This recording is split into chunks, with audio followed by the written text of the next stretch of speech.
Well, we're back to it. Going to the woods today for the first time in a long time. Kind of had quite a lot of time off this spring and ready to make some money again, aren't we, Nick? Yep. Elvis and Jim are looking good. Shame to put them in the woods. They're looking too pretty for logging, aren't they? Just like me. Dapples are out. Dapples are out on all of our horses. It's pretty early for us around here. It's May 2nd as we're filming this. Putting the D-ring harness on the boys today. That's what we always use on the logging cart. We try to always use. Always and nevers probably aren't good things to say, but we do the best we can.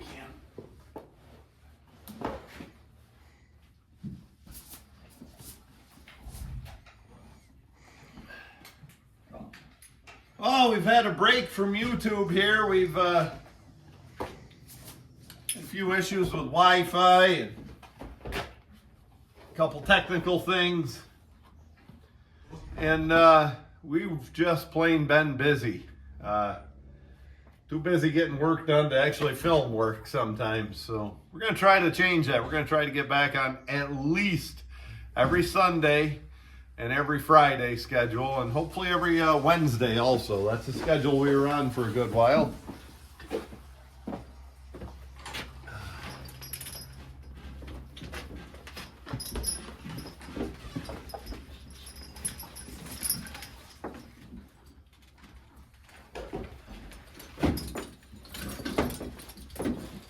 Well, we're keeping two teams of lightweights and a single horse worked. And by worked, I mean worked every day. We try to miss very few days for giving them a day off, putting the miles in. A lot of time it's work on a plow or something like that. Today it's going to be logging for this team. Sometimes it's working on a working sled. We've been exercise sled. We've been doing a lot of that lately.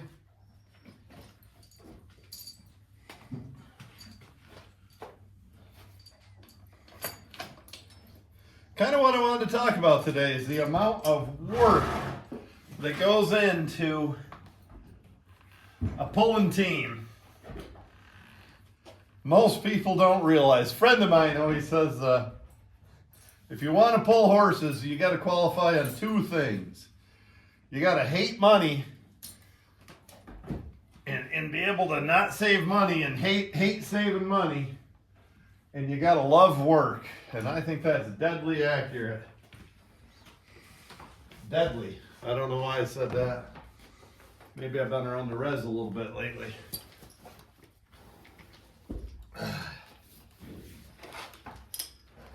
But anyway, you gotta hate money and love work.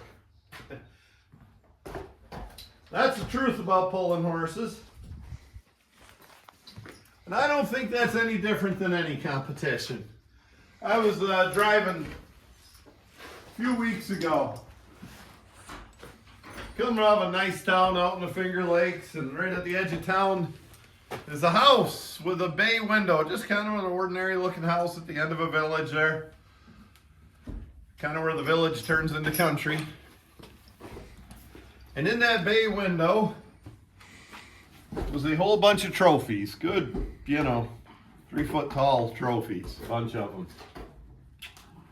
And from driving by, I couldn't tell what the person had won. I didn't see it didn't look like a race car garage. I didn't see any show cars around. I didn't see any coon hounds or no evidence of horses. I don't know what he may have won. It could have been a bowling league. It could have been darts. It could have been shooting trap. Pitching horseshoes. I don't know. I say the guy, it could have been a lady. But I know that person had my respect. Because whatever they did to win those trophies, I guarantee there were dozens of people clamoring to win that same trophy. And probably the way they won those trophies, they outworked them. And that's what it is in this business. We're feeling pretty good about things right now. You know, we got, like I said, the horses are clipped up pretty good. They're due again, actually, but the dapples are out on the horses. They're in good shape, and we're almost we're about 2.5 weeks away from the first horse pull, and they're already in good condition. Didn't take much with ours. They were in good shape from logging all winter, and we just stepped right into plowing. But Rusty's team, they're in good shape too from all the plowing and working on a work sled.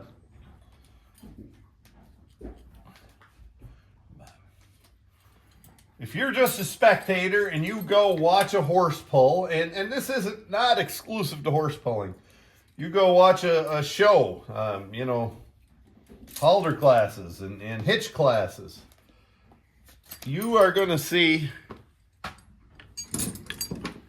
a lot of people who put a lot of work in and a lot of behind the scenes stuff. It's absolutely ridiculous how much work we put into this, you know, and it's for pride, you know. It's for pride, and it's for the love of the horses. It just, Nick and I stepped in the barn here a minute ago before we started harnessing, and I said, man, that looks good. Jim and Elvis were in a couple of standing stalls here, and their dapples are right out, and I know Rusty's team's got their dapples out, and little Zodiac does, and even my little 2-year-old across the road there in the pasture. And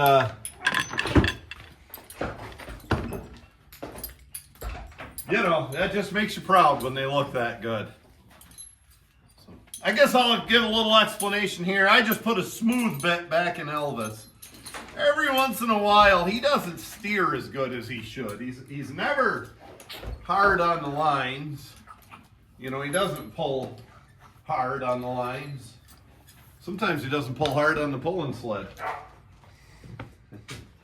But sometimes he doesn't steer as good as we'd like. Sometimes you go around a corner, it's like driving an old 1968 International without power steering. I mean,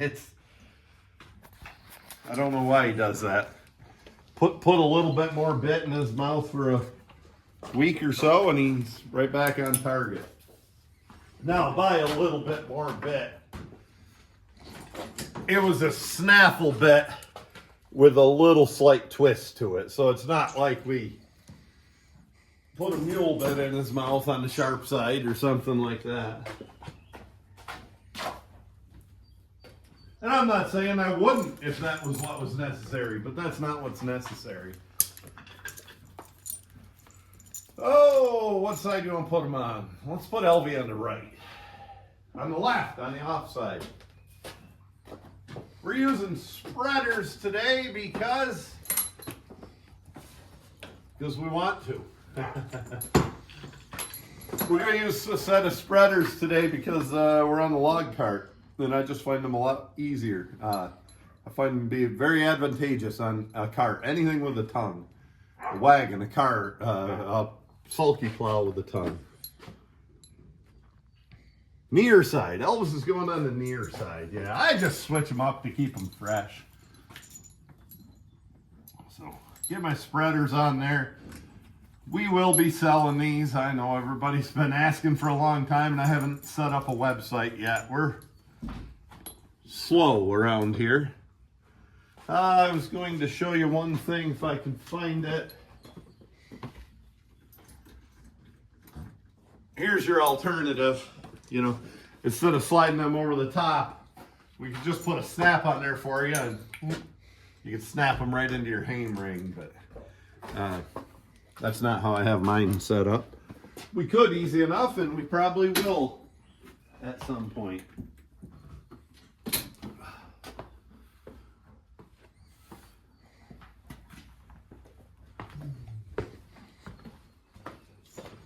We're really actually not even contracted out to skid this log job we're going to.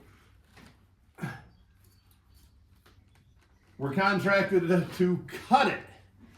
Just cut the trees, and they were going to skid it themselves. But it's right next door on the farm I grew up on. And why do I end a sentence like that, Nick? Grew up on. Why didn't I say on the farm where I grew up? I don't know. Anyway, it's right next door, and these horses would be working on a work sled to get in shape. So instead of working them on a work sled, they might as well do some real work. All right, let's show Elvis while we have him here. I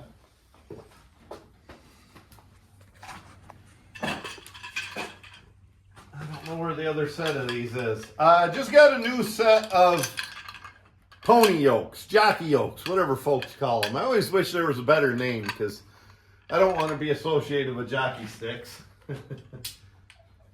And jockey yoke is too close to a jockey stick. So, Elvis is wide, excessively wide in the front end, actually. You don't need to be that wide to be a strong horse. You need to be that wide in the rear, but not the front. And what happens a lot of times, these curl in here, and he's got little sores in the past right here. You can see the slightest bump right there on both sides. Right there. And this is a fat patch. That's not a muscle. A lot of people say this muscle's quivering when they push a horse too hard. No, it's a fat patch. That's not a muscle. But anyway, Steve Perrine put me onto this idea, and it's working well. I should say it's working swell. We're going to use it for the first time, but it works great for Steve down in Carthus there, Frenchville, Pennsylvania. Extra wide pony yokes, which are just the logical step. We're going to put them on when we hook to the cart. We'll show it a little more clear. Because we also run extra wide single trees on our horses. Why in the world wouldn't we run the pony yokes wide?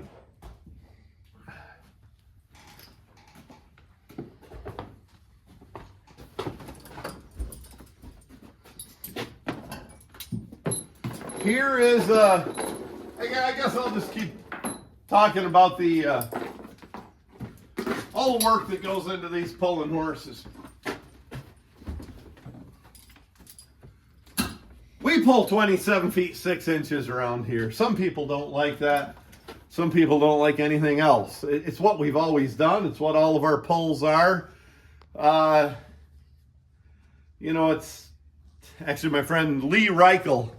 I hope I'm saying your last name correctly, Lee.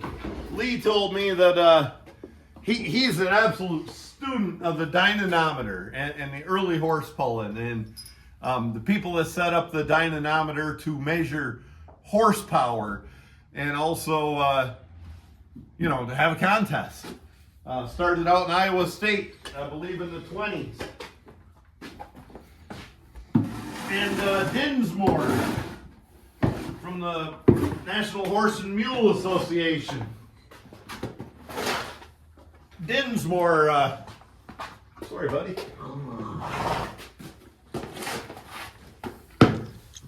Had a lot of input in it. Iowa State University did as well.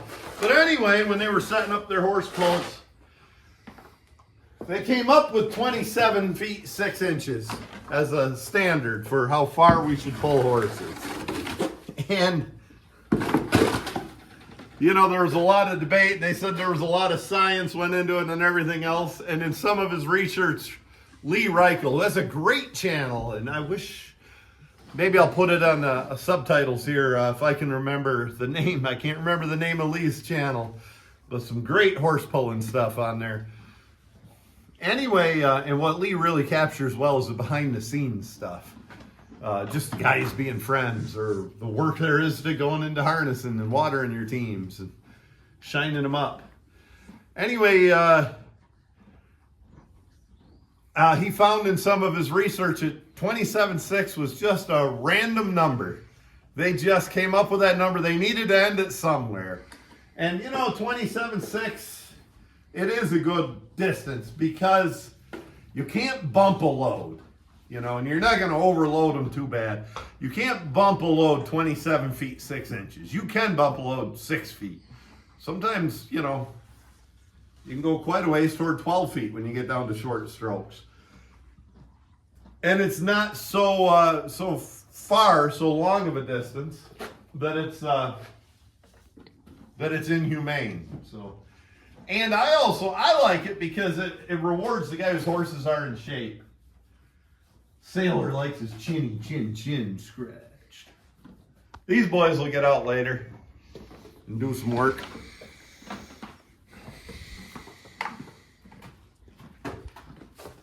Well, I'm rambling, Nick. What was I saying about 27.5 feet? Oh, they got to be in shape to pull 27.5 feet. And that's why the guys do it. Work their horses so much.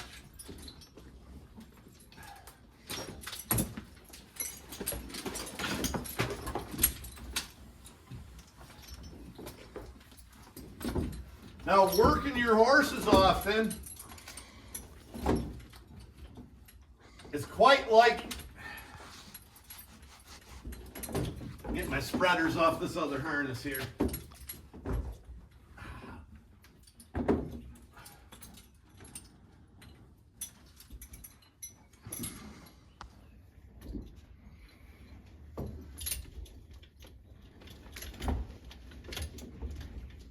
Oh, there we go. Working your horses often and putting them in good shape is quite like an athlete. If you go through sports and follow the sports, the teams with the least amount of injuries are almost always the teams with the best conditioning programs. That's also true for horses. The horses that are in the best shape are the ones that are injured the least.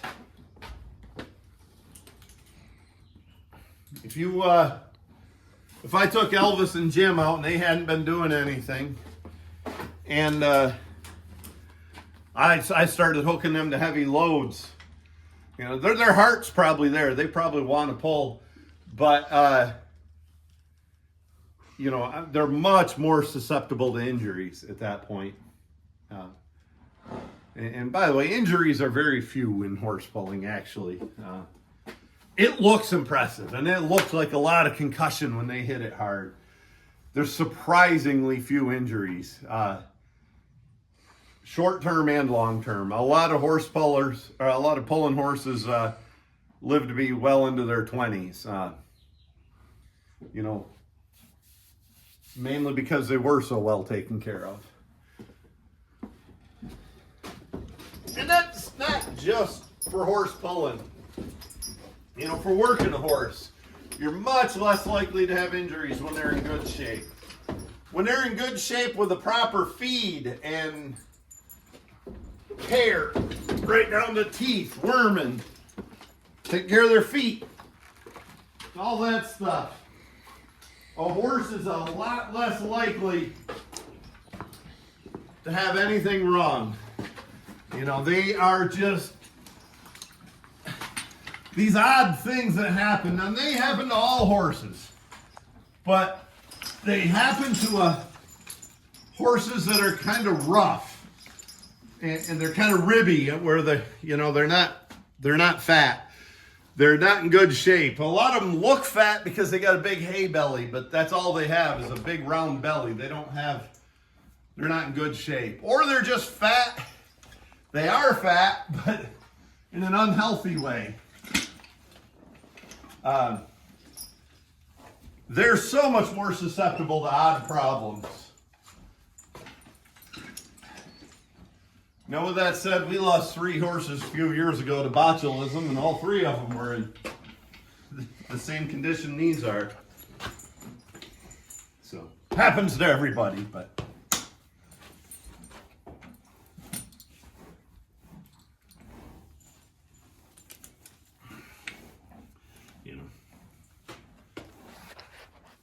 I had a chiropractor, a horse chiropractor, telling me the other day that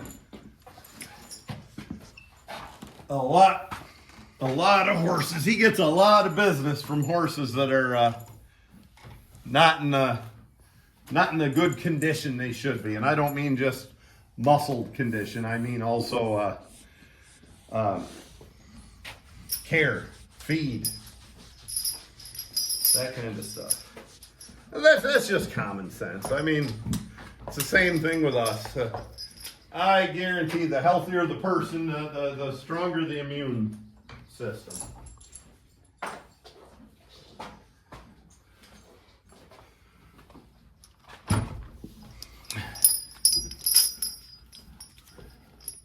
Is that horse keeping you company, Nick?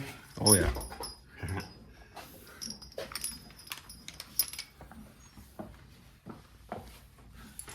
Well, we're getting closer to our first horse pull of the year. We're getting excited about it. Hope springs eternal. We all think we got some serious stuff till till a few pulls in.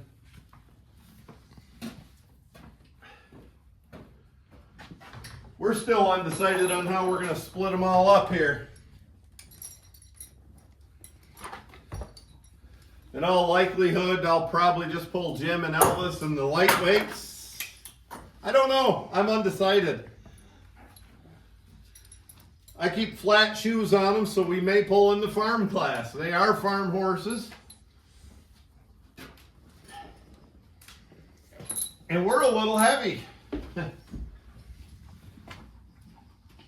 Oh, for the team, we're about 150 pounds heavier than we'd like to be. They may have lost some in the last week, but we might not qualify for the lights.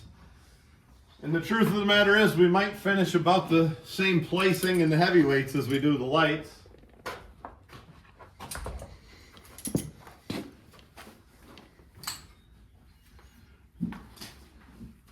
And we got Zodiac in the mix.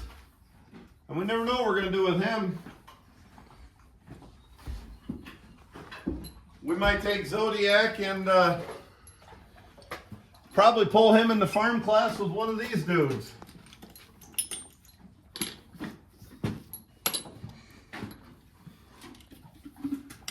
I don't know. We got a lot of options.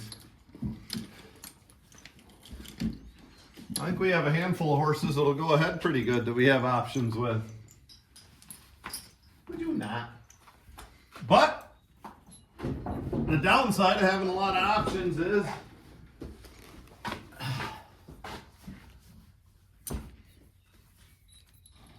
we God, the hell with that.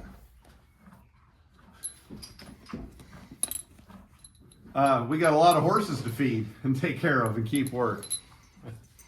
And of course, you know how that goes. It's a little bit like the NFL with quarterbacks. When there's a, hey, thanks, bro. When there's a quarterback controversy. I think it was old Joe Gibbs said, if you have two quarterbacks, you don't have any. And that's a little how it is with these. If you got a bunch of horses around, you might not have any. You know, a lot of your best pullers have one team, and it's a good team of horses. Elby. Well, we're going to draw some lines up on these guys and maybe get to working for a living.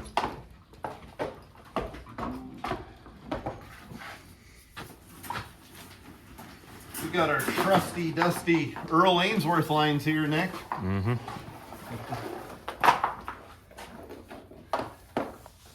I don't know if this is a set from 1983 or from 1987, but that's how old they are. They are getting a little thin.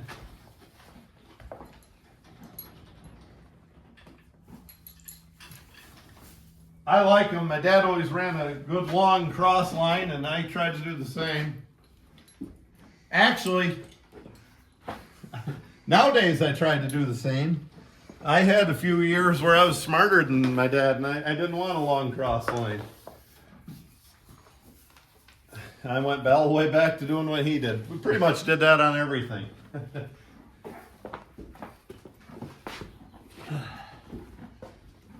Story about a farm boy that went to college for agriculture. Around here it would be Cornell. That's the school around here. And when he was in college, he thought the old man didn't know very much about farming. He got out of college, got home, and running the family farm with his dad. And, 30 turned into 35 years old or so, and he was surprised how much his dad learned by then. That's kind of how I am.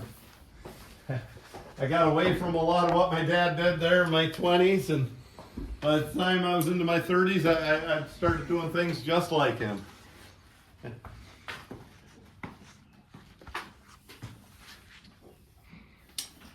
I don't know. Maybe that's maybe we all have it ingrained in us to have our own independence and do things our own way.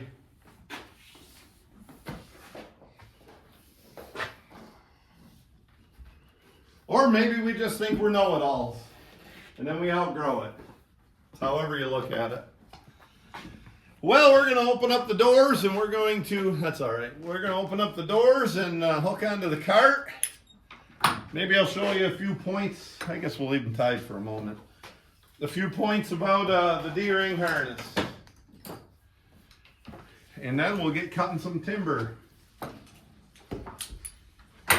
We've showed you a bunch of times. Here's a couple things about this D-ring harness. The main thing, there is nothing between the neck yoke, the jockey yokes, and Elvis's collar. 100% of this weight is supported on the horse's back, and that prevents sore necks. What happens is when this cart sways, if you hit a rock or a root or a stump or something, this collar sways when you're hooked directly to the collar like most harnesses. But now when it sways, the collar stays still and there's no weight on the top of the neck either. See, Jim has these straps here and they're nice and loose. So here's your standard pony yoke. And here's the new ones, just a little wider.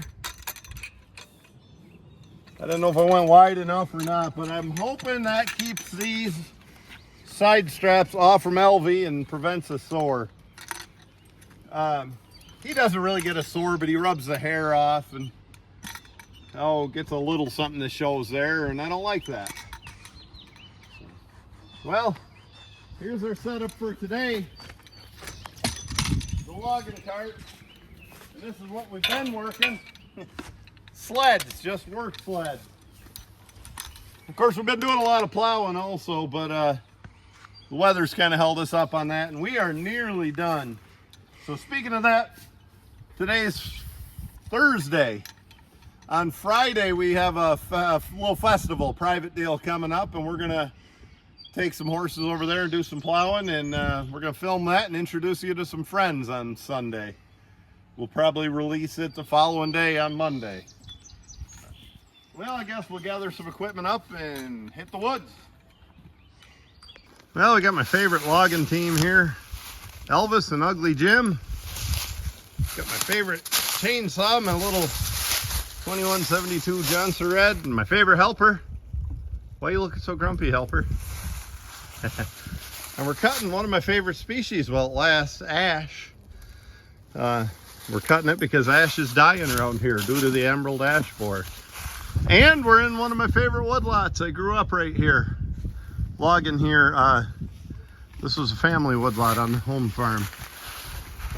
So what we have here, if Nick was to pull this tree right straight ahead, right by that little pile of garbage, and then make that turn, the cart would tip over. It's too sharp of a turn. So Nick's gonna pull the team up right about here where my hand's pointing and stop. We're gonna cut a butt log off there, and then he'll back up another direction and we'll take two pieces. Go ahead and show us, Nick.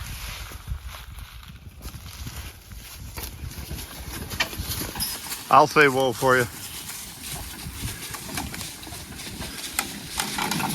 Whoa, whoa. Not bad. Go ahead and unhook and yeah, just go ahead and unhook right where you are. We got a release hitch on the cart. Nick, yeah, drive the horses right around and back up right here. Okay. So you go down to the right. That path goes to the right. So our second log is somewhere. I marked them out. Right here, Indy says, our second log. So I'll put a choker on before I cut it. On each side.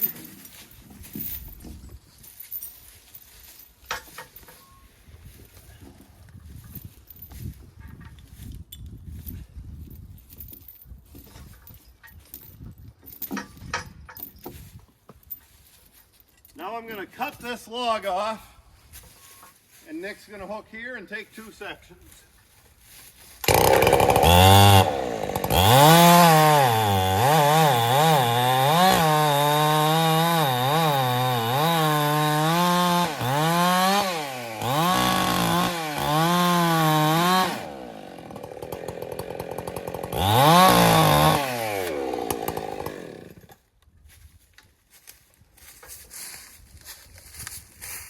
One more thing I'm going to do. You can pull that team ahead a little ways, Nick.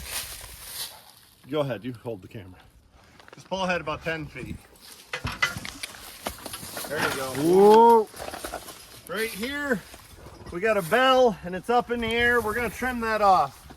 Make it easier on the sawmill, the log truck, and the horses.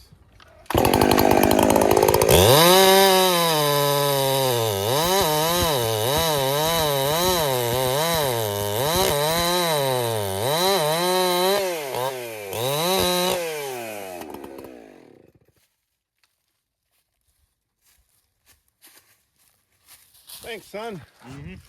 Nick, looks like I hit the button. Nick says, so if you see, we had this tree length, 4 logs. And if we came up here and made this turn to go down that skid path right there, that would have been too sharp a turn and we'd have tipped the cart. So go ahead and drive them on around. Watch how sharp Nick's turning here. See that? That tree length would have tipped the cart right there. So what Nick's gonna do, he's gonna come in from a different direction. Not far away. Back right up and take 2 pieces. We pulled this ahead about 7-8 feet farther than we should have, but we'll make it work.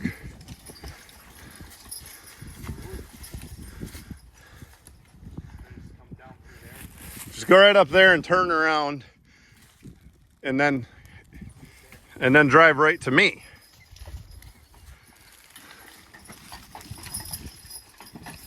There's a lot of messing around, but it's a lot less messing around than tipping a cart over. Right there is a good spot to turn. Maybe Nick didn't think so. Right there is a good spot. He's got a better plan.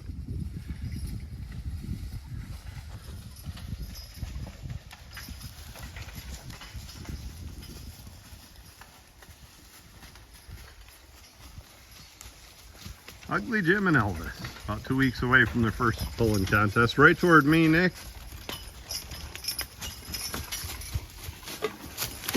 Straddling that stump. Whoa! Now G right around and back up to this spot. You know how.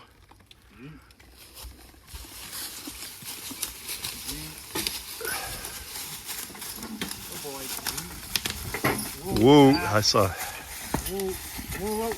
Okay, get him up. Whoa. Whoa.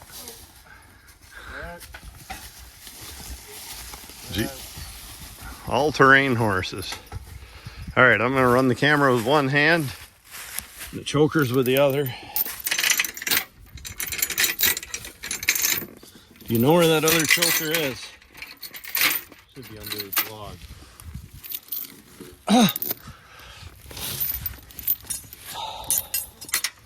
Back him up.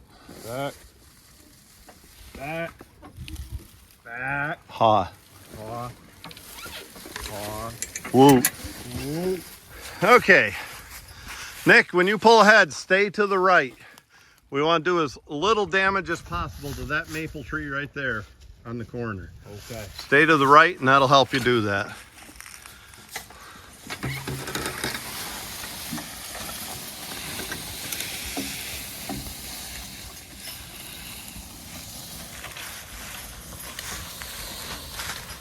There we go. That worked as planned.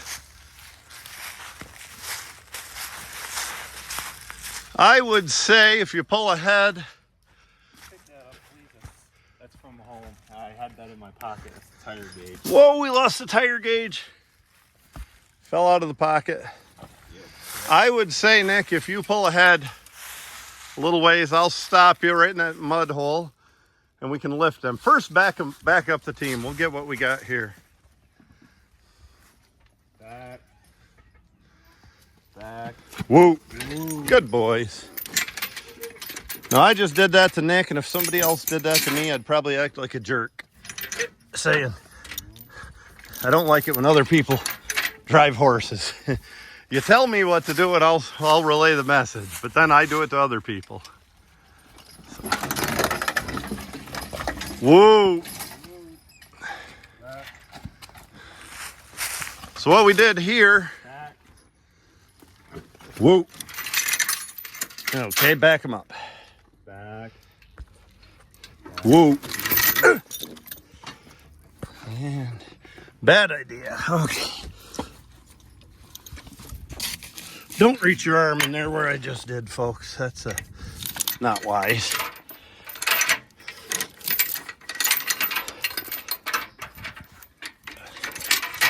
So what we have is the logs will be lifted higher and skid easier. Go ahead, Nick.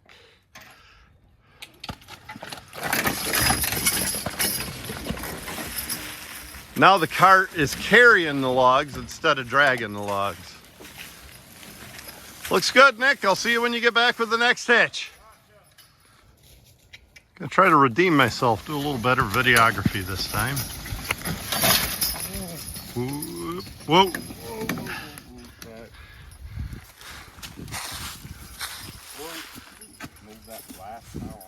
Woo.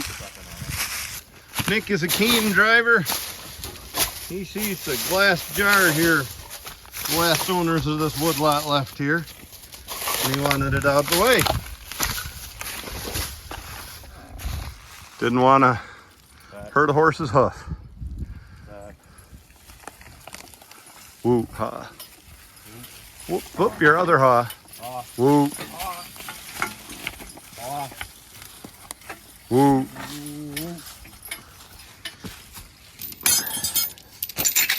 All right, hook and chokers. These stupid rods. Sometimes you can use them to get under a log. Most of the time, I think they're a nuisance. Be careful moving out ahead, Nick. Yeah. Wait on them. No, you're not gonna wait. We're here to work.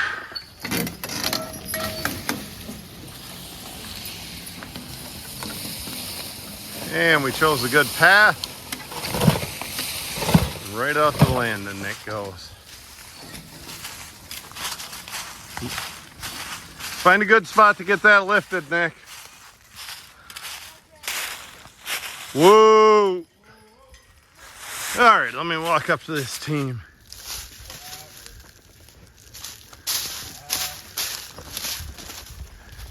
I'm logging on my next door neighbor's farm, the Amish folks. And they had me do the cutting with a chainsaw. And we're doing the skidding just simply because it's better work than working them on a work sled. So we're gonna do the cutting and some of the skidding, and they're skidding themselves. Go ahead, Nick. See how nicely we got that lifted? Now we won't do as much ground damage. On the way out, and we're having a pretty good day logging. I think we're gonna end the video here.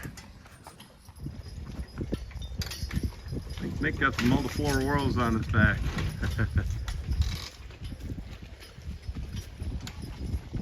All right, folks, appreciate you. Thank you. This is a step I started doing the last 10 years or so. In the hot weather when I work them. I try to do this right in the woods. At least I dump water over their backs. I hose them right down. Oh, I'll admit a little of it's for vanity. I want pretty horses that are shiny. But a lot of it's to cool them off. I particularly get them really well, do a good job here where the collar lays. Top and the whole collar bed. Just cold water. An occasional hot water bath is good, nice for them. I don't have it right now, but we will someday. I know when I go out to the Great Lakes show, I borrow some guys, folks every year, I borrow their water heater and give them a hot bath. And my horses had a bath every day for months. And I go out, and I think they're shiny and clean. And I go out there, and when they get that hot water, boy, even more dirt rolls off them. And you can just see the horses just chill and relax. It just feels good, like a hot shower to us. I get their head. They don't all love it, but any horse I've ever had has learned to love this.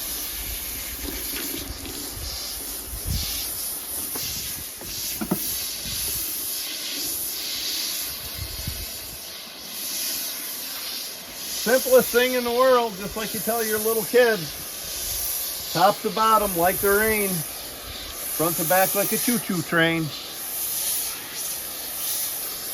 And you watch, I keep pushing all the water and dirty water and hair and everything down the leg. Now just like grooming a horse, I always reach through and get that opposite leg from this side.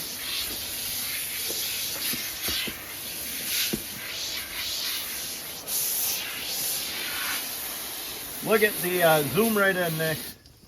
Look at all the, and this is after being hosed several days in a row. Of course, it's still spring. It's May 1st here today. May 2nd, I guess. But look at all the hair we're bringing out still.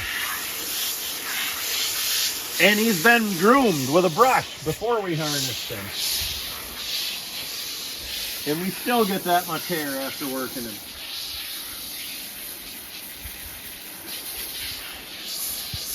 Just like brushing a horse,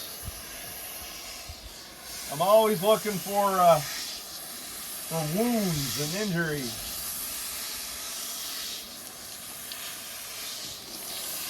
Sore spots, anything. Swelling.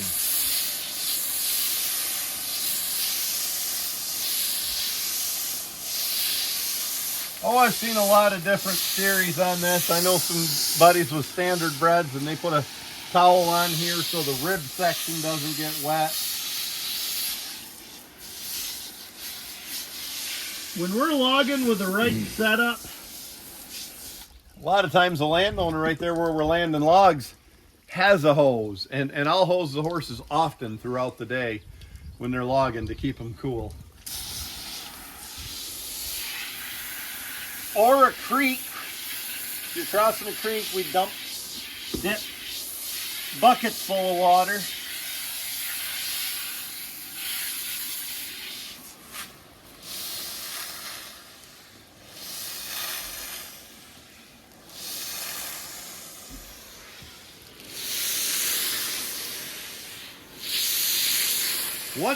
Once good weather's here and they get hosed every day like they're getting, I don't spend a lot of time grooming with a brush and curry comb. I just do a pretty quick run over if they're clean the next morning. If they're dirty, then they'll get a good currying.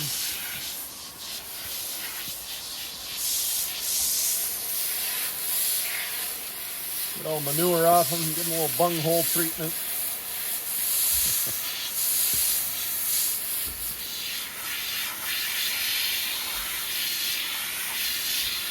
Hocks, especially if you have a younger horse, any horse really, hocks are a great place to cold hose.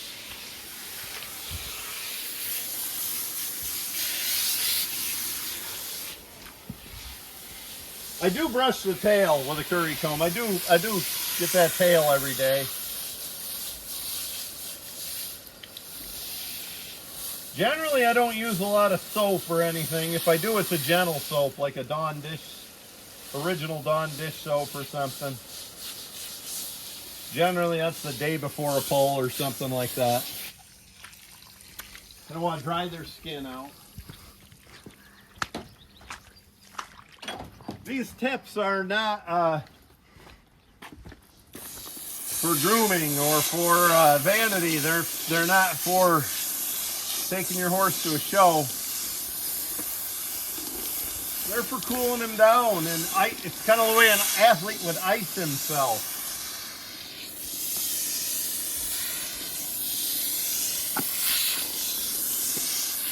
Get rid of all the harness marks, stuff like that.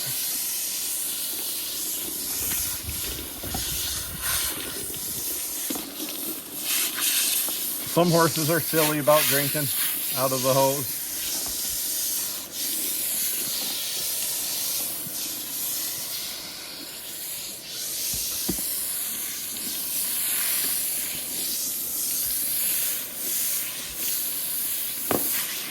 This is fairly time consuming, but it's been one of the best things I've done, is adopted this practice of hosing during the hot weather.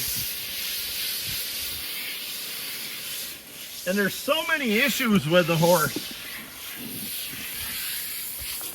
Even cuts, abrasions, harness marks, swelling, so many issues that's what the vet recommends is cold hosing.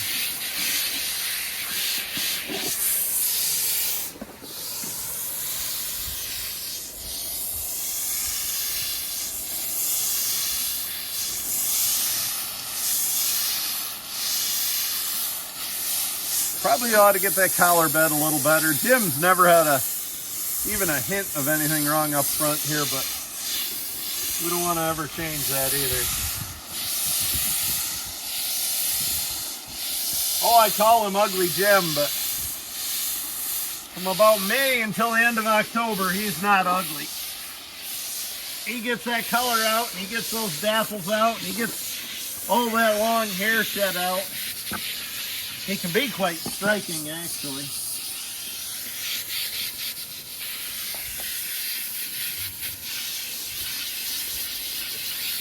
Everybody says I'm going to give him a complex calling him Ugly Jim, but he's never said a word to me about it. Truth is, he seems to like his life here. No? Why not?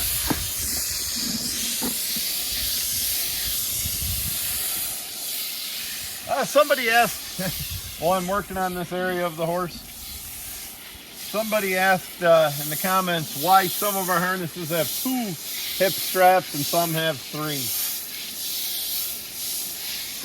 Oh, it's just preference, you know. Why do some Amish folks wear 2 straps on their suspenders and some wear 1? Same kind of thing. My buddy Rusty runs 2 hip straps all the time instead of 3. For the simple reason Rusty's not a huge man and he only has 1 arm, and it's a hell of a lot easier for him to throw that harness over when there's not a lot of extra weight. I like the look of a 3 hip strap harness. What do you say about that, Jim Bob?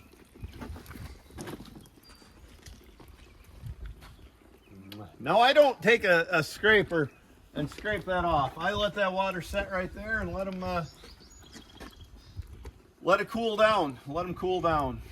And before we put him in his stall, we're going to let him drip dry a little bit out here in this mud hole. We're on a little bit of rubber, but we're going to have to do something about this. But before I put him in his stall, and he drips all over the stall and makes it messy in there. What do you say, Zodiac? Testing out the electric fence, are you, dummy? Zodi! Zodi! What do you say, partner?